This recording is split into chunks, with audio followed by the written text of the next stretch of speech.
आदरणीय सभापति जी, 10 साल पहले यानी 2014, 4 से 14 के बीच की बात करता हूं, पीएसयू का नेट प्रॉफिट करीब करीब 1.25 करोड़ था और इस 10 वर्ष में पीएसयू का नेट प्रॉफिट 2.5 लाख करोड़ है।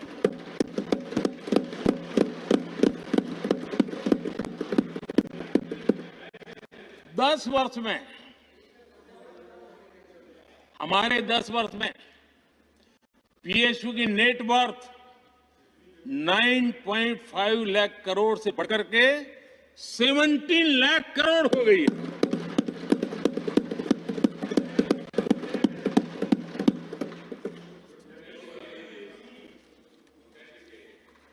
आदरणीय सभापति जी, इनका हाथ जहां भी लगता है ना, उसका डूबना तय हो जाता है और उससे यही दशा करके उन्होंने छोड़ी थी। हम मेहनत करके इतनी बाहर लाए, इतनी प्रतिष्ठा बढ़ी है। आपको खुशी होनी चाहिए, भ्रम मत फैलाइए, बाजार में हवा ऐसे न फैलाइए कि देश के सामान्य निवेशक के मन को उलझन में आ जाए। ऐसा काम आप नहीं कर सकते। आदरणीय सभापति जी, इन लोगों की मर्यादा इतनी है, अब इन्होंने अपने युवराज को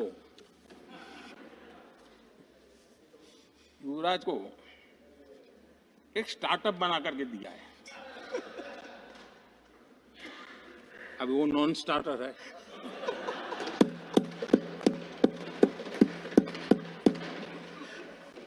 न तो वो लिफ्ट हो रहा है, न वो लॉन्च हो रहा है।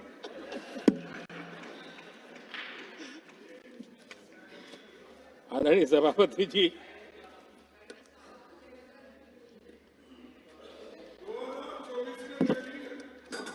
आप पिछली बार भी इतनी शांति से रहे हो तो कितना मजा आता।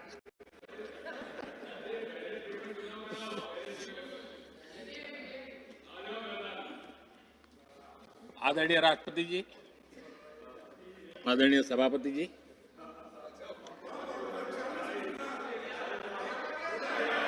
बधाई हो, बधाई हो, बधाई हो, सबको बधाई हो। आदरणीय सभापति जी, मेरा सौभाग्य रहा कि मुझे लंबे समय तक एक राज्य के मुख्यमंत्री के नाते देश की और जनता की सेवा करने का अवसर मिला और इसलिए मैं रीजनल एस्पिरेशंस को बहुत भली भांति समझता हूं, क्योंकि मैं उस प्रोसेस से निकला हूं।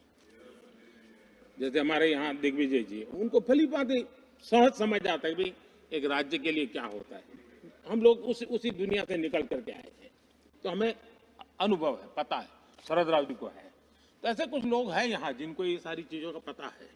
देवगौड़ा साहब है, तो इन लोगों के इन सारी चीजों का पता है, तो हम इसका महात्मा समझते हैं। हमें कोई किताबों में नहीं पढ़ना पड़ता है, हम अनुभव कर करके आए हैं। और ये भी सच्चाई है साहब, 10 साल यूपीए की पूरी शक्ति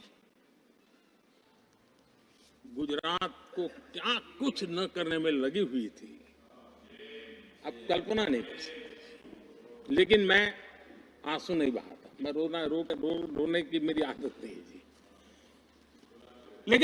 लेकिन तब भी उतने संकटों के बावजूद भी, उतने जुल्म के बाद भी, हर प्रकार की मुसीबतों को झेलते हुए भी, मेरी तो मुसीबत ऐसी थी कि यहाँ किसी मिनिस्टर से मुझे अपॉइंटमेंट नहीं मिलती थी। वो कहते थे, भाई आप जानते हो मेरी तो दोस्ती है, मैं फोन पे बात कर लूंगा, लेकिन कहीं फोटो वोटो निकल गए, ये डर रहता था। यहाँ मंत्रियों का डर ऐसा था। अब खैर उनकी मुसीबतें मैं समझ सकता हूं।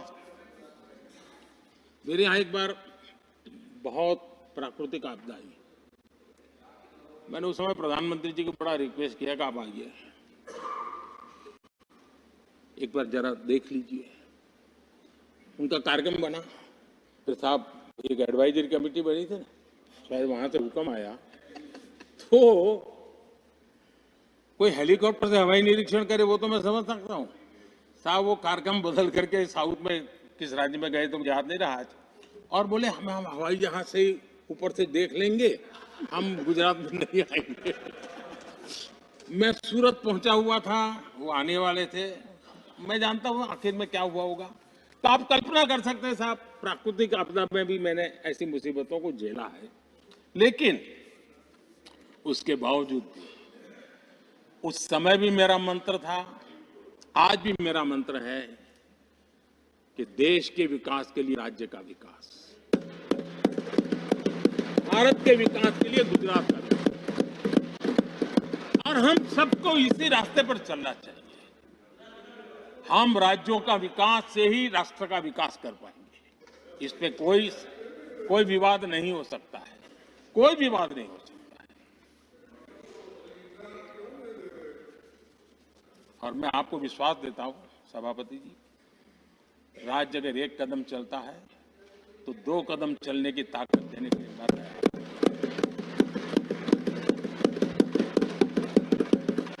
कोऑपरेटिव फेडरलिज्म क्या होता है, और मैंने तो हमेशा कहा कॉम्पिटिटिव कोऑपरेटिव फेडरलिज्म। आज देश को जरूरत है कॉम्पिटिटिव कोऑपरेटिव फेडरलिज्म। हमारे राज्यों के बीच में तंदुरुस्त स्पर्धा हो ताकि हम तेजी से देश में आगे बढ़ें। एक सकारात्मक सोच के साथ हमको चलने की जरूरत है। और मैं ये राज्य में था तभी इस विचारों को लेकर काम करता था, इसलिए चुपचाप सहता भी था। आदरणीय सभापति जी, कोविड एक उदाहरण है। इतना बड़ा संकट आया दुनिया का, ऐसे संकट के समय राज्य के मुख्यमंत्रियों के साथ 20 बैठकें की। उस कालखंड में एक एक बात का विचार विमर्श करके साथ लेकर के, और सभी राज्यों का सहयोग, एक टीम बन करके केंद्र और राज्य ने काम किया। दुनिया इस मुसीबत को झेल नहीं पाई, हम सब ने मिल करके, किसी एक को क्रेडिट मैं कभी नहीं दूंगा, सब ने मिल करके इस देश को बचाने के लिए जो हो सकता है, राज्यों को भी उसकी क्रेडिट लेने का पूरा अधिकार है। इस सोच में हमने काम किया। आदरणीय सभापति जी, G20 का आयोजन है, हम दिल्ली में कर सकते थे। हम दिल्ली में इन बड़े बड़े नेताओं के बीच रह करके सब कुछ क्या नहीं कर, पहले हुआ ही है। हमने ऐसा नहीं किया। हमने G20 का पूरा यश राज्यों को, दिल्ली में एक मीटिंग की, राज्य में 200, एक एक राज्य को एक्सपोजर मिले दुनिया में। ये गलती से नहीं हुआ, योजना के तरीके से हुआ है। मेरे लिए किसकी सरकार इस आधार पर देश नहीं चलाता। हम सब मिलकर के देश आगे बढ़ाना चाहते हैं, इस भूमिका से काम किया है। आदरणीय सभापति, हमारे देश में विदेश के मेहमान आते थे तो मेरे आने के बाद आ रहे था, थोड़ा पहले भी आते थे। आज विदेशी मेहमान आते हैं तो मेरा आग्रह रहता है कि आपको एक दिन किसी राज्य में जाना चाहिए। मैं उनको लेकर के जाता हूं राज्यों में, ताकि उनको पता चले कि मेरा देश यानी दिल्ली नहीं है, मेरा देश चेन्नई में भी है, मेरा देश बेंगलुरु में भी है, मेरा देश हैदराबाद में भी है, मेरा देश पुरी में भी है, भुवनेश्वर में भी है, मेरा देश कलकत्ता में भी है, मेरा देश गुवाहाटी में भी है। पूरे दुनिया को मेरे देश के हर कोने का एक्सपोजर मिले, इसके लिए हम कोशिश करते हैं। वहां की सरकार का सहयोग असहयोग इसके तराजू पर नहीं तोड़ते। एक ईमानदारी से इस देश के भविष्य के लिए पूरे विश्व मेरे भारत को जाने, इसके लिए हम इस प्रयास करते हैं। और मैं अभी भी 26 जनवरी को इतना बड़ा काम रहता है, सबको मालूम है। उसके बाद भी मैं 25 तारीख को फ्रांस के राष्ट्रपति को राजस्थान की गलियों में घुमा रहा था। मैं दुनिया को पता चलेगा राजस्थान ऐसा।